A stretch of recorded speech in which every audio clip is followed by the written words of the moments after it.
In this example, we have some data that we need to calculate the gradient of. Now we've just got the data points plotted on the graph, so I'm going to use a ruler and a pencil, and I'm just trying to judge by eye where we have an approximately equal number of points above and below the line. So I think something like that should be good enough. So this is the line in the form of y equals mx plus c. In order to work out the gradient then, I'm going to draw in a large triangle, basically covering that whole range of data. And the key thing here is that when we take the points for this calculation to work out the gradient, we take points from the line of best fit, not the data points which have been plotted. So to work out the gradient, m is going to be equal to the change in y divided by the change in x value, and that's going to be equal to 8 minus 2, so 8.0 minus 2.0 divided by, in this case, 8 minus 0. Which is equal to 6.0 divided by 8.0, which is just 3/4, so 0.75.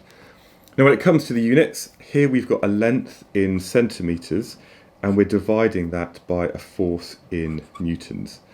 So we could give this as centimetres per newton. Now, of course, that is an appropriate answer for this particular data. We might also consider how we can actually represent this in normal SI units. So rather than using centimetres, we use metres. So we'd have to divide this by 100, and that would then be 7.5 times 10 to the minus 3 metres per newton.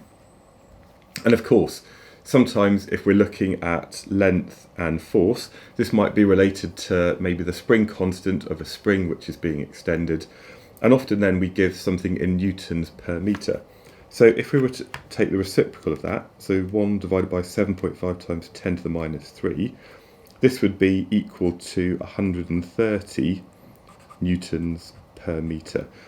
But of course the question just says to calculate the gradient with an appropriate unit, and therefore both this and this answer here would be absolutely fine.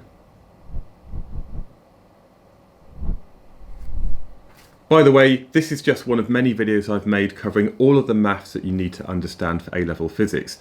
It's part of a mini course which includes many more topic videos, multiple worked examples, and also a guide that you can download.